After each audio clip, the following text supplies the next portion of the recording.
সমন্বয়ক পরিচয়ে রাজধানীর গুলশানে সংরক্ষিত মহিলা আসনের সাবেক এক এমপির বাসায় চাঁদাবাজির অভিযোগে ৫ জনকে আটক করেছে পুলিশ। শনিবার সন্ধ্যায় তাদের আটক করে গুলশান থানায় নেওয়া হয়। তাদের বিরুদ্ধে মামলা চলমান বলে জানায় গুলশান থানা পুলিশ। সোহেল সামির রিপোর্ট। জীবন অবাক না করলে কে করবে? 28% মিল্ক ফ্যাটের অবাক করার সাথে ফ্রেশ মিল্ক পাউডার। জীবন অবাক করুক প্রতিদিন।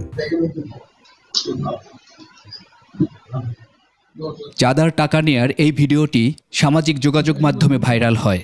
17 জুলাই সকাল 10টার দিকে একটি বাসার গেস্ট রুম থেকে টাকা বুঝে নিচ্ছে দুই যুবক। ভিডিওটি গুলশানের 83 নম্বর রোডের সাবেক এমপি শাম্মী আহমেদের বাসার বলে নিশ্চিত করেছে পুলিশ। শনিবার চাঁদাবাজির সুনির্দিষ্ট অভিযোগে 5 জনকে আটক করেছে গুলশান থানা পুলিশ। আটকরা হলেন সিয়াম, সাদমান, আমিনুল, ইব্রাহিম ও আব্দুর রাজ্জাক। আটকদের মধ্যে আব্দুর রাজ্জাক রিয়াদ বৈষম্য বিরোধী ছাত্র আন্দোলনের সম্মিলিত বেসরকারি বিশ্ববিদ্যালয়ের ভারপ্রাপ্ত আহ্বায়ক। এছাড়া অন্যরা বৈষম্য বিরোধী আন্দোলনের বিভিন্ন পর্যায়ের নেতাকর্মী। এ সময় বৈষম্য বিরোধী আরেকটা অংশ থানার সামনে বিক্ষোভ করে। আটককৃতদের ভুয়া সমন্বয়ক বলেও দাবি করেন তারা।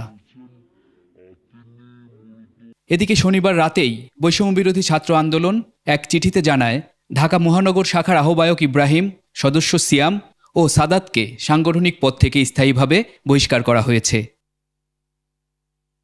সোহেল সামি, 21 টেলিভিশন, ঢাকা।